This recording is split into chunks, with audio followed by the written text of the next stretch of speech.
तुला राशि वालों, पंचम भाव में राहु और मंगल का अंगारक योग बन रहा है। पर्दा हटने वाला है। विवाह, वाणी और प्रेम एक साथ एक्टिव हो रहे हैं। क्या कोई फैसला भारी पड़ सकता है? आइए जानते हैं राहु और मंगल का जो पंचम भाव में अंगारक योग बना हुआ है, यह तुला राशि वालों के जीवन में क्या बदलाव ला सकता है। देखिए मेरे मित्रों, पंचम भाव संतान का भाव है, प्रेम का भाव है, आपकी रचनात्मक कार्यशैली का भाव है। पंचम भाव बहुत महत्वपूर्ण भाव है और जबकि इसमें आपके सप्तम भाव यानी कि आपके दाम्पत्य जीवन और आपके धन के स्वामी आकर के बैठ जाएं और उनके साथ हो राहु। राहु क्या है? धुंध है, कोहरा है। राहु अचानक से परिवर्तन ला सकता है। राहु के बारे में कहा गया है कि यह फर्श से अर्श पर और अर्श से फर्श पर लाने की क्षमता रखता है। तो फिलहाल जो 24 फरवरी से यह योग बना है और 2 अप्रैल तक जो ये योग है, ये आपके जीवन में क्या सकारात्मक परिवर्तन ला सकता है और क्या कुछ नकारात्मक प्रभाव भी इसके हो सकते हैं, आइए जानते हैं। देखिए, मंगल का पंचम भाव में स्थित होना ये बहुत अच्छी बात है, बहुत सकारात्मक है।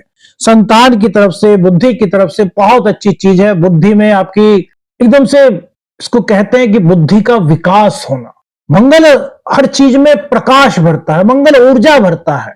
संतान एकदम तेजस्वी हो जाना, संतान का मेधावी हो जाना, संतान के अंदर आत्मविश्वास की और अधिक अभिवृद्धि हो जाना, ये सब चीजें यहां पर होती है। लेकिन जब राहु और मंगल की युति एक साथ हो तो यहां पर चीजें कुछ अलग हो जाती हैं। अलग कैसे? समझिए, सप्तम भाव के स्वामी आपके पंचम भाव में बैठ गए। इट मीन्स ये संबंध बनता है कि प्रेम संबंध आपका वैवाहिक जीवन में तब्दील हो सकता है। कितना अच्छा शुभ संकेत है। अगर आप विद्यार्थी हैं तो प्रतियोगी परीक्षाओं में आपको भारी सफलता प्राप्त हो सकती है। संतान की तरफ से कोई दिक्कत थी, कोई चिंता थी तो वो दूर हो सकती है। यदि आप फैमिली प्लानिंग की तैयारी कर रहे हैं तो कंसीव करने का यहां पर चांस हो सकता है। मंगल इतनी तेजस्विता यहां पर प्रदान कर रहे हैं। लेकिन जब राहु के साथ मंगल हो जाए तो यहां पर जो परिणाम है वैदिक ज्योतिष के अनुसार कुछ अलग हो सकते हैं। जैसे प्रेम जीवन आपका वैवाहिक जीवन में तब्दील होने के लिए आप लोग फैसला कर रहे थे और अचानक से आपको पता लगे कि यार नहीं यार, अभी यह सही समय नहीं है, या फिर आपके करियर आगे आ जाए, या फिर आपको पता चले कि अभी परिवार की जिम्मेदारियां बहुत सारी है, हम अभी प्रेम जीवन को दाम्पत्य जीवन में तब्दील नहीं कर सकते। या फिर आपको यह पता चल जाए कि जो हमारे प्रेमी हैं, जिससे हम प्रेम करते हैं, जो प्रेमिका हैं, वो अभी शादी के लिए तैयार ही नहीं, जबकि वो हमसे कह रहे हैं कि हम शादी कर लेंगे। तो ऐसी स्थिति में क्या करेंगे? तो राहु इन्हीं चीजों को कराता है। अब कैसे जानेंगे कि क्या सकारात्मक हो सकता है और क्या नकारात्मक? तो इसके लिए आपको 3-4 चीजों को बहुत अच्छी तरीके से समझना होगा। देखिए, 5वां भाव संतान का है, बुद्धि का है, प्रेम संबंधों का है, रचनात्मकता का है और पूर्व में जो हमने पुण्य किए हैं उनका है। इसी के साथ साथ उच्च अध्ययन का भी है। तो यहां पर प्रेम विवाह का योग आपके लिए बन रहा है। लेकिन कब? प्रेम विवाह का योग होने के लिए कि राहु और मंगल का अंगारक योग बन गया। अंगारक का मतलब क्या होता है? आग का गोला, अंगार, है ना?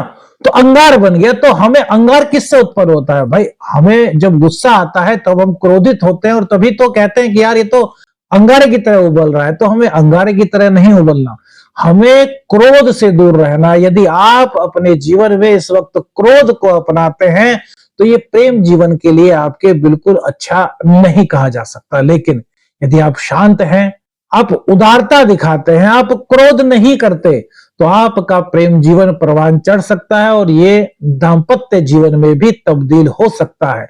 यहां पर हमें राहु का जो नेगेटिव इफेक्ट है उसको हटाने के लिए हमें अपने ऊपर थोड़ा सा नियंत्रण रखना होगा, क्योंकि मंगल ऊर्जा है, आत्मविश्वास है, और जब ऊर्जा और आत्मविश्वास की अति हो जाए तो यह भी अच्छा नहीं कहा जा सकता। दूसरी बात, जीवन साथी के माध्यम से धन लाभ की संभावनाएं यहां पर बना रहा है। यानी कि आपके जीवन साथी की सलाह, आपके लाइफ पार्टनर की कोई एडवाइस, या उन्होंने एकदम से कुछ कहा अचानक से और वो आपको ऐसा आइडिया क्लिक कर गया कि यार ये चीज तो यार बहुत अच्छी है, इसको यदि मैं अपने बिजनेस में यूज करूं तो मुझे बहुत अच्छा फायदा हो सकता है। लेकिन ये कब होगा? देखिए, सप्तमेश जो है वो राहु के साथ पंचम स्थान में बैठे हैं, पंचम स्थान पेट का भी है। तो या तो भाई जीवन साथी ने कोई अच्छी बात बताई, आपको लगी कि हाँ यार इसको बिजनेस में जाकर के मैं अच्छा करूंगा, लेकिन वहीं आपके एकदम से पेट में कुछ दिक्कत हुई, जैसे कि थोड़ी सी एसिडिटी हो गई, एकदम से आपको लगा कि यार पेट में हल्का फुल्का कुछ दर्द सा हो रहा है, तो आप उस जो सलाह दी है उसको भूल सकते हैं। क्योंकि राहु क्या है? राहु को कहा गया है धुंध, एकदम से देता है और एकदम से ही ले भी लेता है, पता ही नहीं चलता। तो वो आइडिया तो आया लेकिन वो किसी काम नहीं आया। दूसरी बात, यदि आपके जीवन में गुस्सा है, आपके लाइफ पार्टनर उन्होंने आपको एक अच्छी बात बताई, आपको वो अच्छी लगी और एकदम से आप क्रोधित हो गए, अरे यार ये मुझको यार क्या आइडिया देगी, यार मैं बहुत इंटेलिजेंट हूं, यानी कि आपके अंदर अहंकार की भावना आ गई। तो समझिए कि वो जो जीवन साथी ने आपको आइडिया दिया है वो आपके किसी काम का नहीं रहेगा, जबकि फर्स्ट इंप्रेशन यह रहा था, आपने सोचा था कि हाँ यार ये आइडिया हमारे बिजनेस के लिए अच्छा हो सकता है। लेकिन 2 अप्रैल तक का यह समय बड़ा ही महत्वपूर्ण है। इस समय को यदि आप समझ लेते हैं तो जीवन में अगर आपके उलझने हैं, रुकावटें हैं, बाधाएं हैं, तो उन रुकावटों को, उन बाधाओं को आप बड़े आराम से दूर कर सकते हैं। लेकिन अहंकार और क्रोध को आपको त्यागना होगा। अब देखिए, यहां पर बुद्धि तेज हो रही है, निर्णय क्षमता आपकी तेज हो रही है, क्योंकि मंगल आपको ओजस्विता से भरपूर कर रहा है। लेकिन बुद्धि तेज होना बहुत अच्छी बात है, निर्णय क्षमता होना बहुत अच्छी बात है। लेकिन राहु है, राहु क्या कहता है? मुझको तो यार चाहिए, मुझे नहीं पता कैसे। और राहु का ज्योतिष शास्त्र में एक ही फंडा बताया गया कि मुझको चाहिए, वो प्राप्त करने की उसकी अभिलाषा होती है। और मंगल का साथ मिल रहा है, तो मंगल क्या है? ऊर्जा है। तो जो आपकी तेज बुद्धि हो रही है, जो पहले से ज्यादा आपको लग रहा है कि आपका माइंड बहुत तेजी के साथ चल रहा है, आपकी निर्णय लेने की जो क्षमता अच्छी हो रही है, उसको आपने गलत काम में लगा दिया तो भी भैया दिक्कत। क्योंकि भैया गलत रास्ते पर चल करके आप कोई बहुत बड़ी सफलता अर्जित नहीं कर सकते, वो आप अपनी अच्छी दिशा से, सकारात्मक दिशा से ही हासिल कर सकते हो। ये चीजें इसलिए बता रहे हैं क्योंकि राहु के कुछ इस प्रकार के संकेत होते हैं जो आप अपने जीवन में फील कर सकते हैं। क्या आपको भी कुछ ऐसी चीजें फील हो रही हैं? अपनी राय हमें जरूर बताइएगा मेरे मित्रों। तो अब बुद्धि तेज अगर हो रही है, निर्णय क्षमता अगर मजबूत हो रही है, तो उसका सदुपयोग कीजिए। जो राहु कह रहा है वो मत कीजिए। राहु और मंगल के कारण जो अलग तरह की पॉजिटिविटी निकल रही है उसका सही इस्तेमाल कीजिए। अब मेरे मित्रों, संतान पक्ष, यहां पर मंगल का आना संतान पक्ष के लिए बड़ा शुभ समाचार देता है। संतान एकदम से एकाग्र सी आपको हो सकता है कि फील लगे, संतान अपने लक्ष्य के प्रति बहुत ज्यादा जागरूक आपको फील होगी। लेकिन वो अगर जैसे वो संतान है आपकी, वो सपोज कीजिए कॉम्पिटिटिव एग्जाम की तैयारी कर रही है और वो अब उसने कहा कि पापा मैं अलग कमरे में बैठ करके पढ़ाई करूंगा, स्टडी करूंगा, और आप उसको बिल्कुल सपोर्ट कर रहे हैं, बहुत अच्छा है, यहां तक ठीक है। लेकिन राहु का रोल होता है यहाँ पे शक उत्पन्न कराना। आपको लग सकता है कि मेरा बच्चा क्या वास्तव में पढ़ रहा है, नहीं पढ़ रहा है, चलो मैं देख करके आता हूं। तो जो शक हुआ, आपने उसको देखा, 1 बार देखा, 2 बार देखा, नहीं वो पढ़ रहा है, लेकिन वहां बच्चे के मन में यह आ गया कि मेरे पापा जो है वो मुझ पर शक कर रहे हैं, मेरी मम्मी मुझ पर शक कर रही है। तो यहां पर उसका जो एकाग्रता है वो थोड़ी कमजोर हो सकती है। यानी कि मंगल की तेजस्विता तो आपको लेनी है, लेकिन राहु की नेगेटिविटी आपको नहीं लेनी। तो बच्चों पर विश्वास करना सीखिए, क्योंकि ये समय बच्चों के शिक्षा के लिए, कॉम्पिटिटिव एग्जाम के लिए बहुत अच्छा रहेगा। अब प्रेम संबंधों में आप हैं, तो प्रेम संबंधों में यदि नए नए आपके प्रेम संबंध हैं तो उनमें जल्दबाजी करने से इस वक्त आपको बचना चाहिए। राहु और मंगल की युति में जल्दबाजी हो सकती है, इस तरह की संभावनाएं बनती है, लेकिन आपको जल्दबाजी बिल्कुल नहीं करनी। संतान अगर कोई बात कह रही है तो उसकी बात को सुनिए, टकराव करने से कोई फायदा नहीं। उसने आपसे कोई विश की, आप उसको समझिए, क्या उसकी विश सही है? यदि आप सामर्थ्यवान है तो ठीक है, कर देंगे पूरी जल्द ही। उसको समय बता दीजिए कि भाई 1 महीने में, 2 महीने में, 3 महीने में कर देंगे, लेकिन उसकी जिद सही नहीं है, उससे टकराव मत कीजिए। उससे कहिए कि बेटा अभी आपके लिए ठीक नहीं है, उचित नहीं है, जब अच्छा समय आएगा तो हम आपके अनुरूप जो आपके विषय को पूरा कर देंगे। यानी कि बहसबाजी से, संतान से आपको बचना होगा, क्योंकि राहु इस तरह के सिम्टम्स आपको दे सकता है। वाणी में कठोरता मेरे मित्रों, क्योंकि ये आपके द्वितीय भाव के स्वामी है, और द्वितीय भाव धन का है और आपके जुबान का है, वाणी का है। तो वाणी में कठोरता आपको नहीं लानी और किसी भी प्रकार का जोखिम लेने से बचना है, क्योंकि धन भाव के स्वामी का पंचम भाव में बैठना राहु के साथ ये आपको कुछ इस तरह की प्रवृत्ति दे सकता है कि यार मैं कुछ शॉर्टकट से कुछ काम करूं। नहीं भैया, शॉर्टकट को बिल्कुल मत अपनाइएगा।